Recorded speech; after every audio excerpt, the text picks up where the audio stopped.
Obviously not. Does everybody got it? Yeah. Somebody tell me, is the energy level higher or lower than it was a few minutes ago? Higher. All right, what changed? Somebody tell me, what made it higher? Real quickly.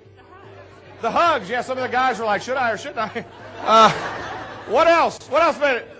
Attitude. What else? Connection. Did it get louder in here?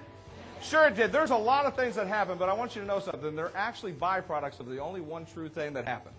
And that was your decision to look at somebody differently. And the moment you said, all right, fine, I'll play along, I'll look at somebody differently, everything in this room changed immediately. Immediately. Sometimes we think our attitude is just between me and one other person. But I want you to know it affects not just me and her, it affects everybody else around us. And it doesn't just affect us around this room. I want you to understand people in the hallway are probably thinking, what in the world's going on in there? Because you need to understand our attitudes as managers and leaders and professionals actually doesn't just between us. It's between our company. We changed everything dramatically just by the way you viewed one person. And don't tell me that doesn't affect us. See, your attitude truly does determine your destiny and the destiny of those around you.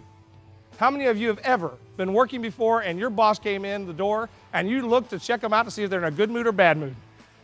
You're kind of like, it's all good. You know, I mean, that's exactly what it is, and folks understand this. That's exactly what our people do to us. They are checking us out, and I will tell you flat out, your first 30 minutes of your day, your first hour of your day is some of the most essential times, and our leaders need to understand that. They need to understand it's more than a position. Position is not where we need to go. It's about our attitude and the way we view those people, the way we see those people, the way we understand those people. It's one of the most essential things. Power and persuasion influences the actions of others. I loved how Foster was talking about communication. Do you all realize it's the number one reason why companies fail? Communication, the lack thereof. And I am convinced that we are taught how to talk here in America. We are not taught how to communicate. Does everybody understand what I mean by that? I believe in something we call intentional success. How many of you know there's a lot of people, thousands if not millions of people, looking for success every day of their life? It's a test. We'll see if you guys can raise your hands. There you go. But how many of you know they're not intentional about it? Very few people are intentional about it. They want it just to happen. And when it comes to leadership and management, success doesn't just happen. It's not that golden nugget when everybody walks in and they say, oh, you're a manager now. And all of a sudden you have success. Success takes intentional action. I always say success rises and falls on your ability to take intentional action. That intentional action is important. So what I want to do right now, if you don't mind, this chair is going to represent a ladder. This ladder is leaning up against a building. And on top of that building is another ladder, and building, ladder, all the way up to the top of your organization. This first ladder represents success within your particular organization, within your particular job. And the more people on this ladder in your employment, the more successful you are. All right, everybody got that? Now, there are three distinct people that you work with, performance-wise. I want to tell you what they are. It's not rocket science. But I want to tell you what they are, the name of them, and then I'm going to show you where they're at on the success level of your particular organization, your particular job, and more importantly, if you're in management or leadership or supervisory positions, where they are and what tool to use with them. Here we go. Now, this is kind of... That's it. They're right here. I mean, sometimes they do what they're supposed to do. Sometimes they don't. You agree? I mean, sometimes you don't have to look for them. Sometimes you have to find where in the world they go. I mean, sometimes it's just magical, and sometimes you have no idea whatsoever at all. In fact, I like to jokingly say, if you move the ladder, they still balance. They have not totally committed to this whole thing up here. They're still trying to figure out what's going on and if you're going to help them. How many of you know that? We teach what we know, but we mentor who we are. We teach what we know, we mentor who we are. Let me prove this to you right now, because some of you say, well, I don't do that in front of those people. I don't do this in front of those people. They don't see this attitude. I keep it sharp in front of them. Let me prove this to you right now. They're catching it no matter what. You ready?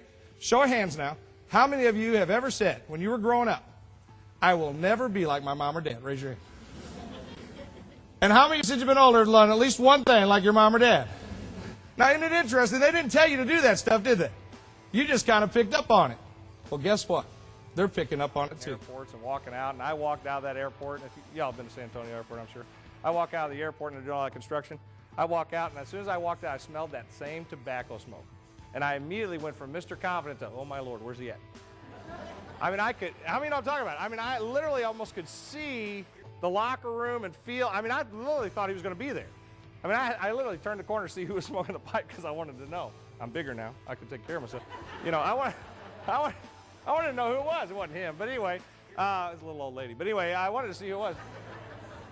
And, but how many understand what I'm talking about? The things just remind us, or people have fear of speaking in public because something when they were little they were laughed at or giggled at, and it wasn't even them, but that sensation, that feeling still affects us today. Well, that's what's here, and that's how it decides if something's safe and comfortable or not. If you don't control your life and schedule, everybody else will. Let me paint another one real quick so we can get the idea. How many of you have ever been driving down the road in a car? Just checking, just checking. You've been driving down the road in the car. This happened to me last night. You're driving down the road in the car, and all of a sudden you're minding your own business. And all of a sudden a policeman pulls out behind you. Anybody ever have that? So you're looking at everything. Kids, put on the seatbelts. They're on there. Well, put them on again, you know, and you're looking at the tags, and you're like, should I go 37 or 42? What should I do? You know, so you get the bright idea. I'll change lanes. So you change lanes. And they follow you. Anybody ever had this happen? Just because you have the title of leader at your company does not mean you're the leader of your team. The person with the greatest influence on your team is the true leader of your team. And that could be the smallest person on the totem pole or the largest person. It could be the person with the worst attitude or the best attitude. But it has nothing to do with the person that has the position. See, that's called positional leadership. And a person with positional leadership doesn't... My idea of counseling is, what's your problem? All right, stop. Don't do it again. You know, pay $100 and we're having a good day. I mean, I had a good day. Did you? But I will tell you this flat out. The number one problem that happens in most relationships in a counseling session is what we call unclear expectations. Or as the counselor that taught me a lot told me this, we call it unspoken expectations. I mean, you expect someone to do something, you don't tell them about it, and then you're trying to hold them accountable for not doing it. That kind of plays out in a term, if you will, in our human language that we call, you ready for this one? Common sense. Now, I'm a firm believer that does not exist. Now, don't get offended. Some of you are like, I got common sense. No, you have sense. It's not common. I don't have time to go into that today, but I will challenge you. How many of you in this room have ever been upset with someone and your words out of your mouth were, well, they should have done it. It was common sense. And that's because it really isn't that way. What is common to you is not common to others, and it's a leadership principle we have to learn. Success rises and falls on your ability to take intentional action. And what do I mean by intentional action? I mean not happenstance. How many know there's a lot of people out in the world that just want success to happen on their teams? They just want to show up one day and everything be perfect.